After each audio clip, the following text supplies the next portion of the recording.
Hello, I'm Charlie Clements, and this is my anatomy, Unit 1 resubmission. As you can see, I am on purpose games, and basically what I have to do is describe the structure of a long bone. So I decided to complete this helpful game, and as I'm completing it, I will talk you through the different things which are located within the bone. So firstly is the periosteum. This provides a good blood supply to the bone, and it offers muscle attachment, and this is located here. We then have the medullary cavity, which contains both red marrow. The red bone marrow helps produce blood cells, so this is located here. Then we have the epiphyseal plates. This is cartilage which allow long bones to grow during childhood. This usually stops between the ages of 18 to 25, and they are replaced gradually by bone. This is located here. We then have the proximal epiphyse. This basically forms a larger rounded end of long bones, and this is the top one located there. We then have the spongy bone, which is also known as cancellous bone.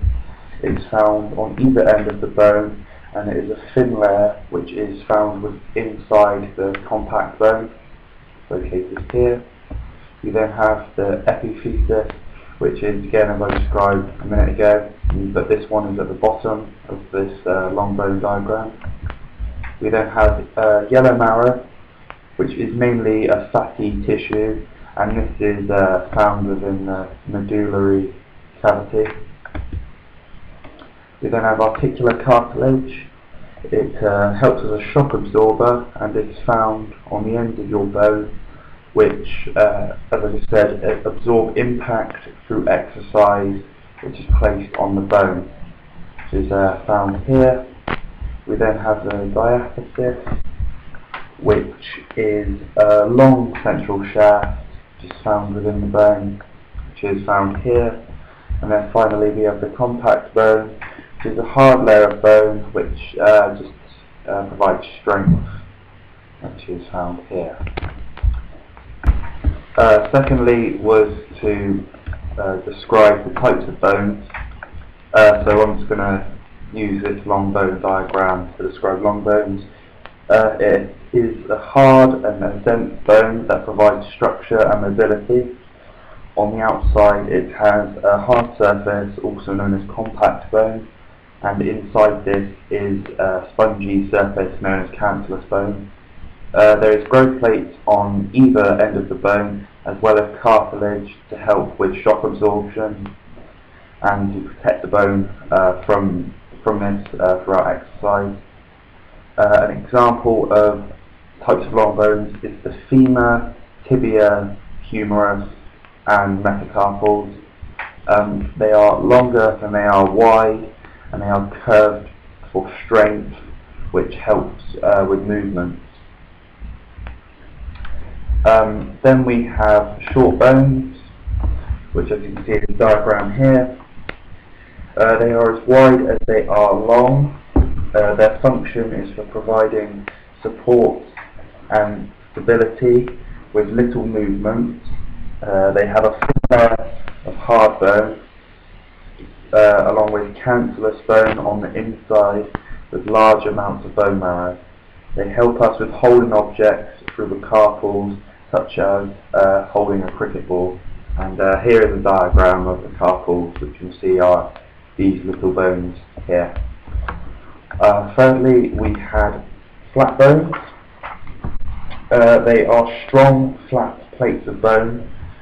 They protect the body's vital organs and are used for muscular attachment.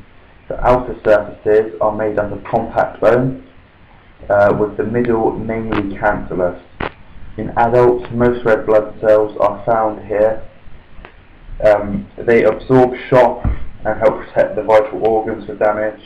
An example of flat bones are the cranium, the scapula and the ribs. The cranium would protect the brain, and obviously the ribs would protect the lungs. And here is a diagram of a scapular bone. We also have irregular bones. They do not fit into any category due to their odd shape. They mainly consist of cancellous bone, but they do have a thin outer layer of compact bone. Their shapes are because of the function they carry out. For example, the vertebrae are shaped like this, which provides support for our bodies and also protecting the spinal cord from any blows. And another example is of an irregular bone is the mandible, which is your lower jaw and also your sacrum. And finally, here is a picture of an irregular bone. This is the vertebrae.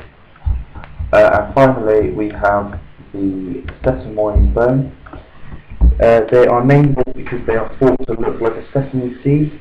They are normally either short or irregular bones, and they develop within tendons, where there is a lot of friction through physical stress. Examples of where they are found is the patella. This is a diagram of the patella, which is your knee, and also your pisiform, which is a small part of your carpals. I was then asked to describe the movements which take place at the synovial joints. So firstly was the hinge joint, and the movement which takes place there is flexion and extension. An example of this would be the lifting and the lowering phase of a bicep curl. And here is a diagram of a hinge joint, which is the elbow and is in between the humerus and the ulnar bone. Secondly, we have the pivot joint. This is the rotation of one bone around another. So an example where this will be found is the top of the neck. And an example of what you would use it for is maybe looking from side to side. So maybe receiving a pass off of a player. In rugby, you have to turn your neck to look at where the ball is coming from. Here is a diagram of a pivot joint. Then thirdly, we have the ball and socket. This allows flexion, extension, adduction, abduction, internal and external rotation. An example of this would be the bowling action in cricket, where you swing your arm over your and past your head. This uses your shoulder, which is an example of a movement which would take place within a ball and socket joint. This is a diagram of the ball and socket joint. This is of the hip and the shoulder. We then have the saddle joint. This is flexion, extension, abduction, adduction, and circumduction. An example of this is the joint of your thumb, as seen here in the diagram, which would allow you to press and control triggers and buttons if you were using an Xbox controller. This is by letting the thumb move in all directions except rotating. We then have the condyloid joint. This allows flexion, extension, adduction, abduction, and circumduction. Allows all movements except, again, rotation. No, sorry, it does allow rotation. And this could be an example of when you're playing tennis, your wrist moves to allow you to play shots such as a forehand. And finally, we have the gliding joint. This allows gliding movements found in your intercarpal joints. Therefore, an example of movement would be when striking the ball in football, because this was found within your ankles as well. And here is a diagram of the gliding joints. And finally, I was asked to describe the structure of a synovial joint. So again, I've decided to use a simple, easy game, which involves listing the synovial joint structure, which is found within purpose games.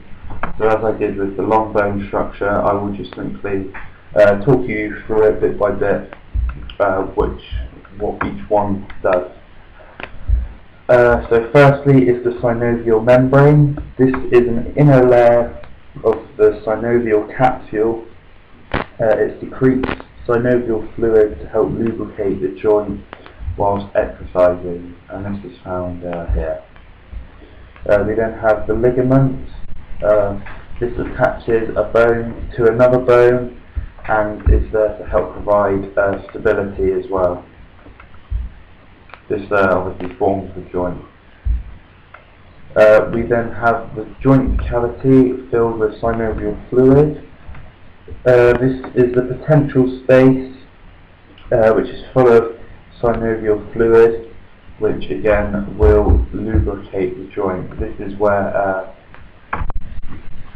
when exercising, this will be filled with synovial fluid.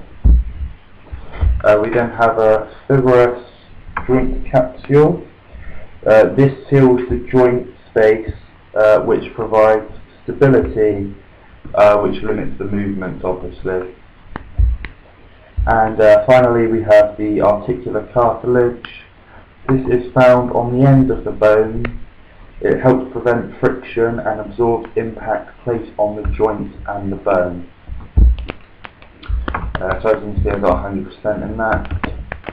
And that concludes my resubmission for Anatomy 1. Thank you for listening. Goodbye.